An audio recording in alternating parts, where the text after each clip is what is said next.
ଓଡ଼ିଶାରେ ପ୍ରଥମ ରଥଯାତ୍ରା ପାଳନ ହୋଇଥିଲା 1223 ମସିହାରେ।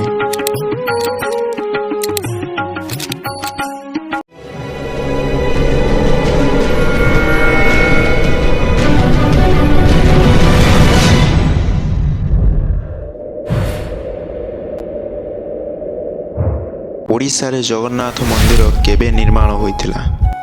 ଓଡ଼ିଶାରେ ଜଗନ୍ନାଥ ମନ୍ଦିର କିଏ ନିର୍ମାଣ କରିଥିଲେ? ଓଡ଼ିଶାରେ ପ୍ରଥମେ ଜଗନ୍ନାଥ ମନ୍ଦିର 1161 ମସିହାରେ ହେଇଥିଲା। ଇନ୍ଦ୍ରଦ୍ୟୁମ୍ନ ରାଜା ତିଆରି କରି ବା ଜ୍ଞାନୀ ଋଷି ବୋଲି କୁହାଯାଉଥିବା ଜଣେ ଆସି ପହଞ୍ଚିକି କହିଲେ, ହେ ରାଜନ, ଆପଣଙ୍କର ପ୍ରିୟ ବିଷ୍ଣୁ ଏବେ ସେ ଉତ୍କଳରେ ଅଛନ୍ତି। ଉତ୍କଳ ଏବେ ଓଡ଼ିଶା ନାମରେ ନାମିତ ଯାହା ଅଛନ୍ତି। ଇନ୍ଦ୍ରଦ୍ୟୁମ୍ନ ରାଜା କହିଲେ, ଉତ୍କଳରେ ଅଛନ୍ତି, ତାହେଲେ ଆମେ ତାଙ୍କୁ ଖୋଜି ବାହାର କରିବା ଦରକାର। ଇନ୍ଦ୍ରଦ୍ୟୁମ୍ନ ରାଜା ସେ ଅବନ୍ତୀର ରାଜା। ଅବନ୍ତୀ ଭାରତବର୍ଷର ମଧ୍ୟ ଭାଗରେ ଅବସ୍ଥିତ। ନୀଳମାଧବଙ୍କୁ ଖୋଜିବା ପାଇଁ 4 ଜଣ 4 ଦିଗକୁ ଗଲେ। ତାଙ୍କ ମଧ୍ୟରୁ ରାଜାଙ୍କର ପୂଜାରୀଙ୍କ ଭାଇ ବିଦ୍ୟାପତି ଥିଲେ। ବିଦ୍ୟାପତି ଦେଖିଲେ କିଛି ଯୁବତୀ ଖେଳୁଛନ୍ତି। ତାଙ୍କୁ ଯାଇ ପଚାରିଲେ, ତମ୍ଭେମାନେ କିଏ? ସେହି ଯୁବତୀମାନଙ୍କ ଭିତରୁ ଜଣେ କହିଲା, ମୁଁ ଲଳିତା, ଏ ଜଙ୍ଗଲର ରାଜା ବିଶ୍ୱାବସୀଙ୍କ ଝିଅ। ଏମାନେ ମୋର ସଖୀ। ଆମ୍ଭେମାନେ ଏଠାରେ ପ୍ରତିଦିନ ଆସି ଆମେ ଖେଳୁ ଆଉ ଫୁଲ ତୋଳିକି ନେଉ। ସେହିଦିନ ବିଦ୍ୟାପତି ଲଳିତାଙ୍କୁ ଦେଖି ତାଙ୍କୁ ପ୍ରେମ କରିବାର ଆରମ୍ଭ ଯାଇକି ତାଙ୍କ ପିତା ବିଶ୍ୱାବସୁଙ୍କୁ କହିଲେ, ମୁଁ ତମ୍ଭର ପୁତ୍ରୀ ଲଳିତାକୁ ବିବାହ କରିବାକୁ ଚାହୁଁଛି। ବିଶ୍ୱାବସୁ ଲଳିତାକୁ ବିବାହ କରାଇନେ ଦେଖିଲେ ଯେ ବିଶ୍ୱାବସୁ ପ୍ରତିଦିନ ସକାଳୁ ସେ ଫୁଲ ଭୋଗ ସାମଗ୍ରୀ ନେଇକି ଜଙ୍ଗଲ ଆଡ଼େ ଯାଉଛନ୍ତି। ଦିନେ ଲଳିତାକୁ ପଚାରିଲେ, ତୁମ୍ଭର ପିତା ପ୍ରତିଦିନ ପ୍ରାତଃରୁ ଜଙ୍ଗଲ ଆଡ଼େ ଫୁଲ ଆଉ ଭୋଗ ସଂଗ୍ରାମ ଜିନିଷ ନେଇ କେଉଁ ଆଡ଼େ ଯାଉଛନ୍ତି? ଲଳିତା କହିଲେ, ସେ ନୀଳମାଧବକୁ ଦେଖା କରିବାକୁ ଯାଉଛନ୍ତି। ଏହି କଥା ଶୁଣି ବିଦ୍ୟାପତି ଆଶ୍ଚର୍ଯ୍ୟିତ ହୋଇଗଲେ। କହିଲେ, ମୁଁ ଯେଉଁ ନୀଳମାଧବକୁ ଖୋଜୁଥିଲି, ଆଜି ସେହି ନୀଳମାଧବ ମୋତେ ମିଳିଯିବେ। ସେଥିପାଇଁ ସେ ଜିଦି କଲେ ଯେ ମୁଁ ନୀଳମାଧବଙ୍କୁ ଦେଖିବାକୁ ଚାହୁଁଛି ଥରେ ମାତ୍ର। ଏହି ଜିଦି ରକ୍ଷା କରିବା ପାଇଁ ତାଙ୍କ ପିତାକୁ ଯାଇ ଲଳିତା କହିଲେ, ତମ୍ଭର ଜ୍ୱାଇଁ କହୁଛନ୍ତି ନୀଳମାଧବକୁ ଦର୍ଶନ କରିବେ। ବହୁତ ବୁଝେଇବା ପରେ ବିଶ୍ୱାବସୁ ରାଜି ହେଲେ। ଯାହାଫଳରେ ତାଙ୍କୁ କହିଲେ, ତମ୍ଭ ଆଖିରେ ମୁଁ ଅନ୍ଧ ପିଟୁଳି ବାନ୍ଧିଦେବି। ତାପରେ ବାନ୍ଧିଦେଲେ। ଗଲେ ନୀଳମାଧବଙ୍କୁ ଦର୍ଶନ କରିବା ପାଇଁ। ଯେତେବେଳେ ପହଞ୍ଚିଗଲେ ନୀଳମାଧବଙ୍କ ପାଖରେ, ସେତେବେଳେ ଆଶ୍ଚର୍ଯ୍ୟ ହୋଇ ଦେଖିଲେ ବିଦ୍ୟାପତି।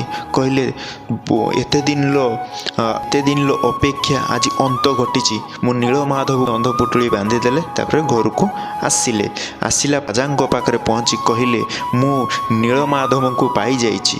ଆମ୍ଭେ ଯାଇ ନୀଳମାଧବଙ୍କୁ ଦର୍ଶନ କରିବା। ଯେତେବେଳେ ଆସିଲେ ସେହି ଜଙ୍ଗଲକୁ, କହିଲେ, ବିଦ୍ୟାପତି, ତମ୍ଭେ କେମିତି ଜାଣିବ ଏହି ବାଟ? ତମ୍ଭେ ତ କହୁଥିଲ ତମ ଆଖିରେ ଅନ୍ଧ ପୁଟୁଳି ବାନ୍ଧିଥିଲେ। ବିଦ୍ୟାପତି କହିଲେ, ରାଜନ, ମୋ ଆଖିରେ ସିନା ଅନ୍ଧ ପୁଟୁଳି ବାନ୍ଧିଥିଲେ, ମୋ ପତ୍ନୀ ଲଳିତା ମୋତେ ଜଙ୍ଗଲି ସୋରିଷ ଦେଇଥିଲେ। ଯାହାଫଳରେ ମୁଁ ପକେଇ ଯାଇଥିନି। ତା ଗଜା ହେଇ ତା ସୋରିଷ ଗଛ ହେଇଯାଇଥିବ। ଯାହାଫଳରେ ଆମେ ରାସ୍ତା ଜାଣିପାରିବା। ଆସିଲେ ଦେଖିଲେ ସୋରିଷ ଗଛ ବହୁତ ସୁନ୍ଦର ହୋଇଛି, ହଳଦିଆ ଫୁଲ ଫୁଟିଛି। ସେହି ରାସ୍ତାରେ ଗଲେ, ଯାଇକି ଦେଖିଲେ ନୀଳମାଧବ ଏକ ଗୁମ୍ଫାରେ ଅଛନ୍ତି। ନୀଳମାଧବଙ୍କୁ ଦେଖି ଇନ୍ଦ୍ରଦ୍ୟୁମ୍ନ ରାଜା ଆଶ୍ଚର୍ଯ୍ୟ ହୋଇଗଲେ। କହିଲେ, ହେ ପ୍ରଭୁ ନୀଳମାଧବ, ଆଜି ଏତେ ଦିନର ଅପେକ୍ଷା ପରେ ଆପଣଙ୍କୁ ମୁଁ ଦେଖିଛି। ଏହା କହି କାନ୍ଦି ଉଠିଲେ। ତାପରେ ଯେତେବେଳେ ତାଙ୍କ 2 ଜଣଙ୍କୁ ଯେତେବେଳେ ବିଶ୍ୱାବସୁ ଦେଖିଲେ, ରାଗି ଉଠିଲେ, ତମ୍ଭମାନଙ୍କୁ ଏହି ବାଟ କିଏ ବତେଇଲା? ତାପରେ ନୀଳମାଧବ ଆକାଶବାଣୀ ହେଇ କହିଲେ, ହେ ବିଶ୍ୱାବସୁ, ତମ୍ଭ ଯେତେ ଦିନ ମୋର ସେବା କରିଛ, ମୁଁ ତମ ସେବାରେ ମୁଁ ସନ୍ତୁଷ୍ଟ। ମୁଁ ଆଜିଠାରୁ ଏହି ସ୍ଥାନରୁ ମୁଁ ତ୍ୟାଗ କରି ମୁଁ ଚାଲିଯିବି। କାରଣ ଏଠାରେ ମୁଁ ଅଧିକ ଦିନ ଆଉ ରହିପାରିବି ନାହିଁ। ଇନ୍ଦ୍ରଦ୍ୟୁମ୍ନକୁ ଆଦେଶ ଦେଲେ ଯେ ଆଜି ପରଠୁ ମୁଁ ଗଲା ପରେ ଏକ ଦାରୁ ହେଇ ମୁଁ ଭାସିକି ଆସିବି, ବାଙ୍କି ମୁହାଣରେ ଲାଗିବି। ମୁଁ ଜଗନ୍ନାଥ ନାମରେ ସାରା ବିଶ୍ୱରେ ପରିଚିତ ହେବି। ମମତା ରହିମୁ। ଜଗନ୍ନାଥ ବଳଭଦ୍ର ସୁଭଦ୍ରା ଆମେ ହୋଇକି ରହିମୁ। ସେହି ମନ୍ଦିରରେ ସମସ୍ତେ ଦର୍ଶନ କରିପାରିବେ। ସେଥିପାଇଁ ମୁଁ ଏଠାରୁ ଆଜି ଚାଲି ଯାଉଛି। ତାପରେ ଚାଲିଗଲା 2-4 ଦିନ ପରେ ନୀଳମାଧବ ବା ଜଗନ୍ନାଥ ମହାପ୍ରଭୁ ଦାରୁ ହେଇ ଆସି ବାଙ୍କି ମୁହାଣରେ ଲାଗିଲେ। ଇନ୍ଦ୍ରଦ୍ୟୁମ୍ନକୁ ସ୍ୱପ୍ନ ହେଲେ। ଇନ୍ଦ୍ରଦ୍ୟୁମ୍ନ ଆଉ ବିଶ୍ୱାବସୁ ବିଦ୍ୟାପତି ସମସ୍ତେ ଯାଇ ସେହି ଦାରୁକୁ ଧରିକି ଆସିଲେ।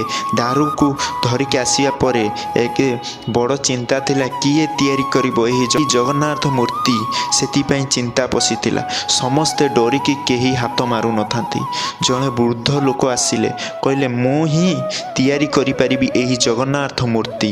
ସେଥିପାଇଁ ସେ କହିଲେ ମୋତେ 21 ଦିନ ସମୟ ଦିଅ। ମୁଁ ସେଇ ଗୃହରେ 21 ଦିନ ପରେ ଜଗନ୍ନାଥ ମୂର୍ତ୍ତି ମୁଁ ତିଆରି କରି ଦେବି। ବା 16 ଦିନ ପରେ ଆଉ ଠକ୍ ଠାକ୍ ଶବ୍ଦ ହେଲା ନାହିଁ। ରାଣୀ କହିଲେ, ବୃଦ୍ଧ ଲୋକ କ'ଣ ହେଇଯାଇଥିବ, ଖୋଲିକି ଥରେ ଦେଖ। ଦେଖିଲେ ଯେତେବେଳେ ଅଧା ଗଢ଼ା ଜଗନ୍ନାଥ ବଳଭଦ୍ର ସୁଭଦ୍ରା ହେଇଛନ୍ତି। ସେଇଦିନ ଯେଉଁ ଖୋଲିଗଲା 1161 ମସିହା ଠାରୁ ଜଗନ୍ନାଥ ମହାପ୍ରଭୁ ସେଇଦିନ ଠାରୁ ପୂଜା ପାଇଲେ।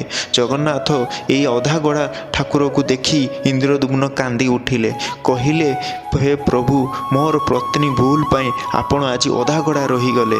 ସେଇଠୁ ଜଗନ୍ନାଥ ମହାପ୍ରଭୁ କହିଲେ ଯେ ମୁଁ ଏଇ ଅଧାଗଢ଼ା ଠାକୁର ଭାବେ ସାରା ବିଶ୍ୱରେ ପରିଚିତ ହେବି।